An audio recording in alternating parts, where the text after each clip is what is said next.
तेलंगाना सरकार का हिंदू विरोधी चेहरा फिर हुआ बेनकाब। मुसलमानों के साथ नरमी, हिंदुओं के साथ सख्ती क्यों? सबसे पहले इस तस्वीर को देखिए। हिंदू महिलाओं के कंगन, झुमके और मंगल सूत्र तक उतारे जा रहे हैं। इतना ही नहीं, महिलाओं की चूड़ियां तक तोड़ी जा रही हैं। बिना नकाब में जितनी भी महिलाएं और युवतियां वहां आई, उनके साथ सख्ती बरती जा रही है। कंगन, झुमके और मंगलसूत्र उतारने पर एंट्री मिल रही है। अब आपको दिखाते हैं दूसरी तस्वीर। नकाब में पहुंची महिलाओं से कोई रोक टोक नहीं। चेहरा दिखाने की बात तो छोड़ दीजिए, एडमिट कार्ड की भी चेकिंग नहीं हुई, सीधे एंट्री मिल रही।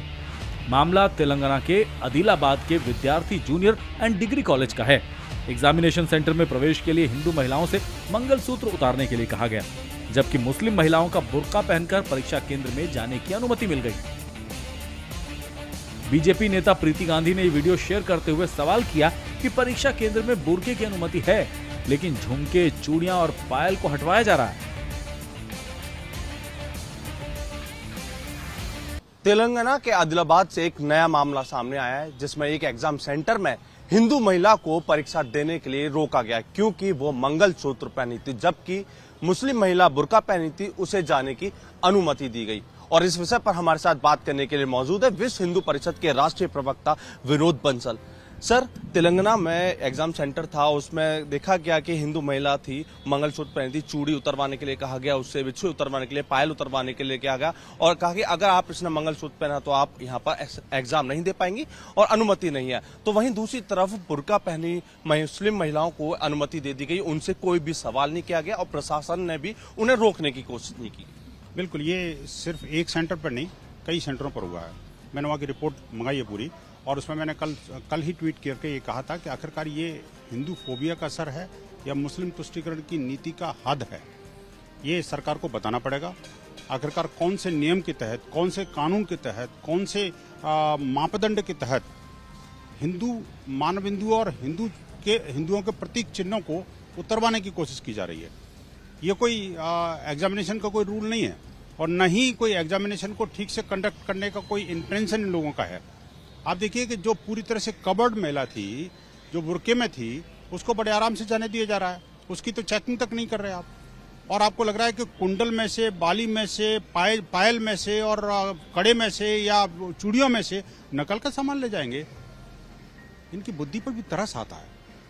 लेकिन बात बुद्धि की नहीं है, बात है सरकार की नीतियों की, बात है सरकार की मानसिकता की।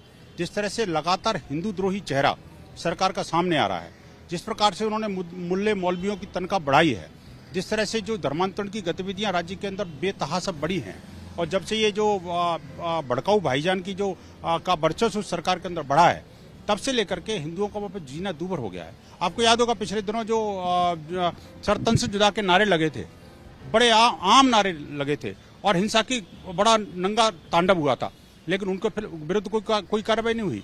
और उसके विरुद्ध एक नेता ने अगर कुछ बयान दे दिया तो उस पर कार्रवाई हो गई। वहीं हमने देखा कि वो जो हमारे हिंदू देवी देवताओं की मौकरी बनाने वाले को रेड कारपेट वेलकम दिया गया और हिंदू द्रोही चेहरों को खुले में छोड़ दिया जाता है। आखिरकार ये कौन सी तरीका है? विरोध करने के बावजूद भी उसको रेड कारपेट वेलकम देना और इस तरह से हिंदू बहन बेटियों के जो मंगल के सूत्र हैं या ये कहे कि जो उनके पहचान के जो चिन्ह हैं उनको उतरवा करके आप क्या कहना चाहते हैं? मैंने सारा वहां से डिटेल मंगवाई है। उस डिटेल में जो उनकी पब्लिक सर्विस कमीशन की जो एग्जामिनेशन के जो रूल्स हैं, उस रूल्स को पूरा एक एक डिटेल में पढ़ा है। उसमें कहीं कंगन का जिक्र नहीं है, कहीं कांटे का जिक्र नहीं है, कहीं ईयरिंग का जिक्र नहीं है, कहीं पायल का जिक्र नहीं है, लेकिन उन सबको मंगलसूत्र का कोई जिक्र नहीं है। उन सबको उतरवा लो और बुर्के में पूरा कैद होकर के आप अंदर क्या छुपा के ले जा रहा हो, that is all welcome. What type of secularism we are playing it, that is very, मैं कहूंगा कि सरकार की जो हिंदू द्रोही मानसिकता है, जो मुस्लिम तुष्टीकरण की जो मानसिकता है, उसकी पूरी तरह से कलई खुल चुकी है। अब सरकार को जो है इस बारे में जवाब देना चाहिए और हिंदू समाज वहां चुप नहीं बैठेगा।